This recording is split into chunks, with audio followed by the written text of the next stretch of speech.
Halo semuanya,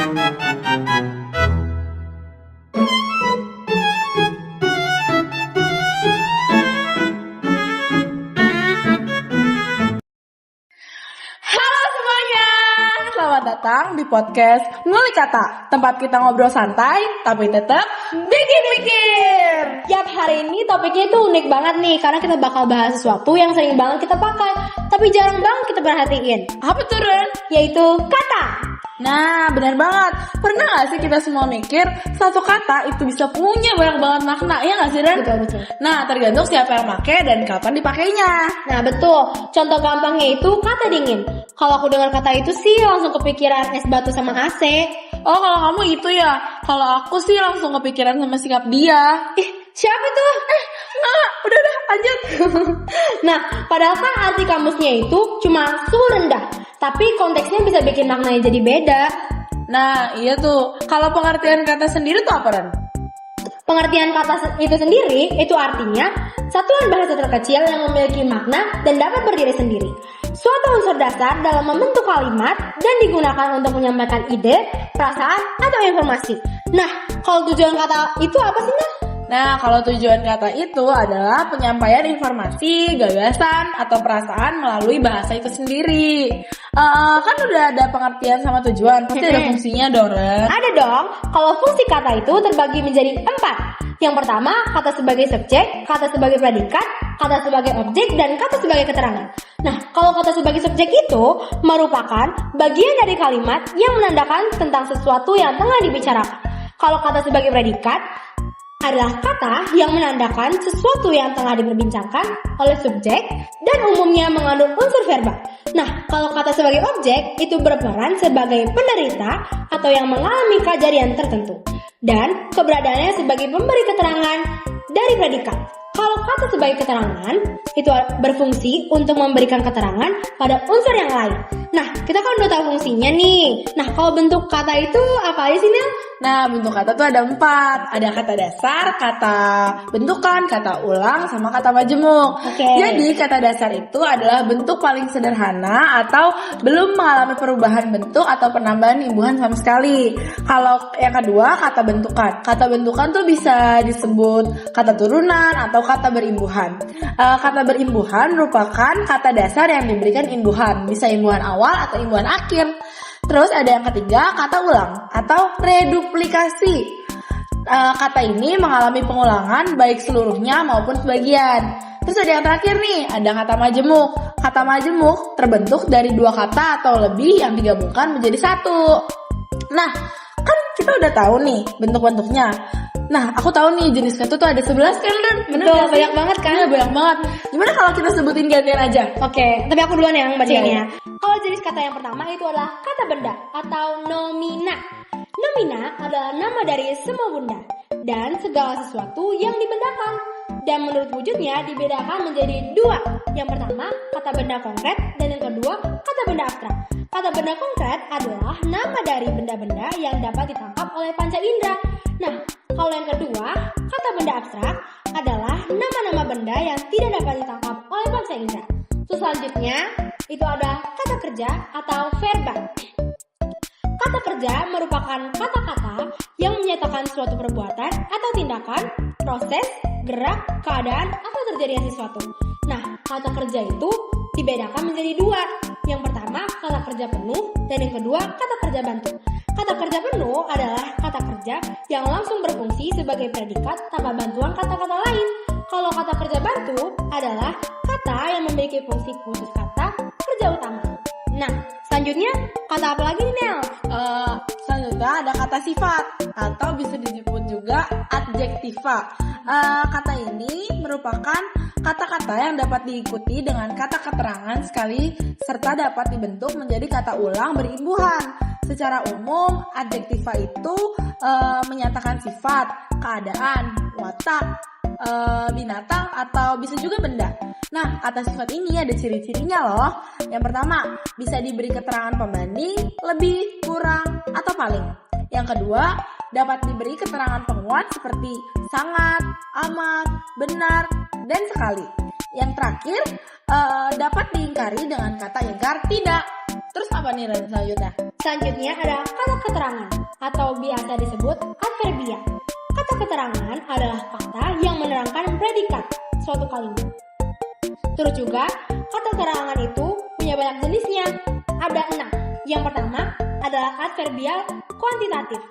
Adverbial kuantitatif adalah kata yang menggambarkan makna yang berhubungan dengan jumlah. Terus yang kedua ada adverbial limitatif. Adverbial limitatif adalah kata yang menggambarkan makna yang berhubungan dengan pembatasan. Terus yang ketiga ada adverbial frekuentif. Adverbial frekuentif adalah kata yang menggambarkan makna yang berhubungan dengan tingkat keseringan terjadinya sesuatu. Terus yang keempat ada adverbial kewaktuan. Adverbial kewaktuan adalah kata yang menggambarkan makna yang berhubungan dengan waktu terjadinya suatu peristiwa. Terus yang keberapa nih? Yang kelima adalah adverbial kontrastif.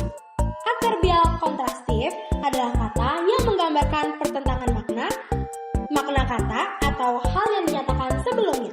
Terus yang terakhir ada adverbial keniscayaan.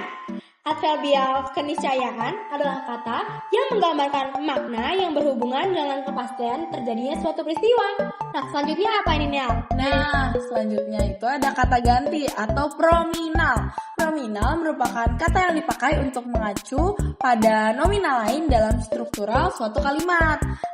Prominal itu ada 3 macam. Ada persona, penunjuk, dan penanya. Nah, selanjutnya ada kata bilangan. Kata bilangan bisa kita sebut sebagai kata numeralia. Kata bilangan merupakan kata yang dipakai untuk menghitung banyaknya suatu objek yang konkret dengan konsep. Contoh objek konkretnya ada orang, binatang, ataupun barang. Lalu numeralia pokok dapat diubah menjadi numeralia tingkat loh. Cara mengubahnya dengan menambahkan ke di depan bilangan yang bersangkutan. Dan jika numeralia pokok diubah menjadi numeralia pecahan, itu dapat menambahkan kata per di antara bilangan pembagi dan bilangan penyebutnya. Selanjutnya apa nih, Ren? Selanjutnya ada kata depan atau preposisi. Preposisi atau kata depan adalah kata yang selalu berada di depan kata benda, kata sifat, atau kata kerja. Kata depan menunjukkan berbagai hubungan makna antara kata sebelum dan sesudah preposisi. Terus juga preposisi itu ada jenisnya juga nih. Jenisnya itu ada 1, 2, 3. Ada berapa tuh, Ren? Ada 5. Ada 5. Ada 5. Terus yang pertama itu preposisi berupa kata dasar. Terus yang kedua ada preposisi berupa kata berafix. Terus yang ketiga ada preposisi yang berdampingan. Yang keempat ada preposisi berkorelasi. Terus yang kelima ada preposisi dan nominal lokatif.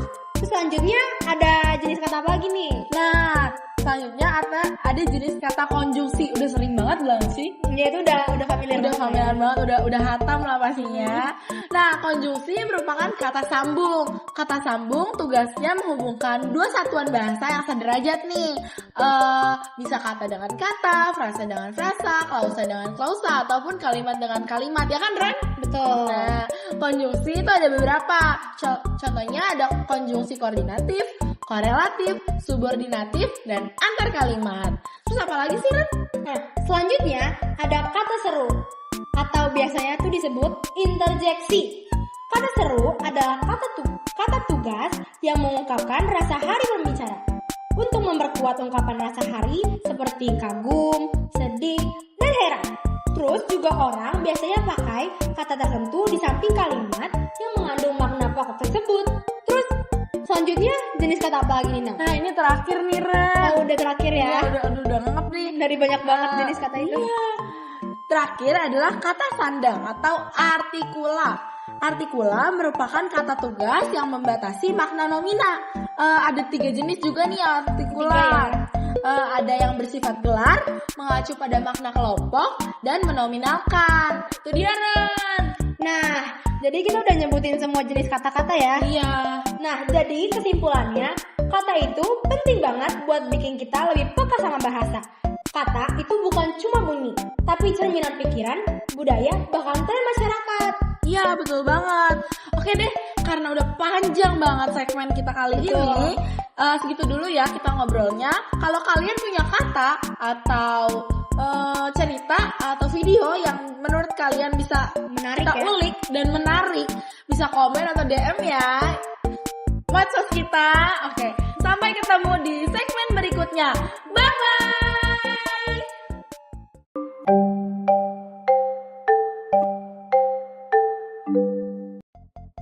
Halo semuanya, selamat datang lagi di podcast Ngulik Kata.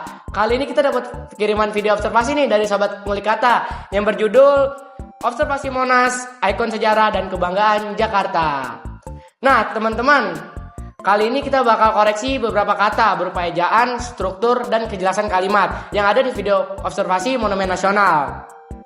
Dari observasi yang sudah dilakukan, kami mendapatkan 20 kata yang paling sering muncul. Yang pertama ada kata di sebanyak 18 kali, kata dan sebanyak 14 kali, kata yang sebanyak 13 kali, kata kita sebanyak 10 kali, kata Monas sebanyak 10 kali, kata ada sebanyak 8 kali, kata teman sebanyak 8 kali, kata Jakarta sebanyak 7 kali, kata dari sebanyak 6 kali, dan kata dengan sebanyak 6 kali. Selanjutnya ada kata kami yang disebutkan sebanyak 5 kali. Lalu ada kata pusat yang disebutkan sebanyak 5 kali. Kata bisa disebutkan sebanyak 5 kali. Kata sekarang disebutkan sebanyak 4 kali. Kata lagi disebutkan sebanyak 4 kali juga. Dan kata tapi yang disebutkan sebanyak 4 kali juga. Lalu ada kata kemerdekaan yang disebutkan sebanyak 4 kali juga. Kota yang disebutkan sebanyak 4 kali juga. Dan suasana yang disebutkan sebanyak 4 kali juga. Lalu terakhir ada kata nih yang disebutkan sebanyak 3 kali. Nah, yang selanjutnya ada analisis singkat. Yang pertama, tema utamanya yaitu berujuk pada kata kunci seperti Monas, Jakarta, kemerdekaan, dan suasana. Yang menunjukkan isi video berfokus kepada observasi Monumen Nasional sebagai simbol sejarah, kebangsaan, dan suasana di sekitarnya. Kedua, ada gaya bahasa. Banyak kata sapaan akrab seperti teman, nih, yuk, menandakan video dibuat dengan gaya santai dan interaktif untuk penonton muda. Berikutnya, dominasi kata hubu, kata di, dan yang sering muncul menandakan narasi berupa deskripsi, lokasi, dan penjelasan runtut. Terakhir, penekanan konsep. Kata kemerdekaan muncul beberapa kali menegaskan hubungan Monas dengan sejarah perjuangan bangsa Indonesia. Lalu ada judul. Judulnya menurut kami sudah bagus dan cukup menarik. Tetapi di bagian kata Monas seharusnya ditulis Monumen Nasional agar lebih konsisten. Lalu pada bagian subtitle, sebenarnya dari yang kita lihat subtitlenya ini sudah bagus.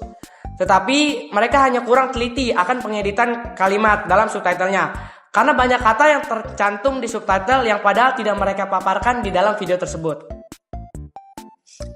Lalu, adanya kurangnya alamat di bagian deskripsi tempat. Dari video yang sudah kita observasi, adanya kekurangan dari bagian awal. Mereka tidak lengkap menyebutkan lokasi tempat yang mereka observasi, yaitu Monumen Nasional. Nah, kita sudah masuk di kesimpulan nih teman-teman. Berdasarkan observasi yang sudah kita lakukan, teks sudah diinformatif dan mudah dipahami. Namun perlu pemadatan kalimat agar tidak berulang. Lalu observasi kata menunjukkan dominasi kata benda atau deskriptif dan kata kerja atau fungsional sesuai tujuan teks eksposisi. Mungkin segitu aja podcast Ngulik Kata. Sampai bertemu di episode selanjutnya. Bye bye.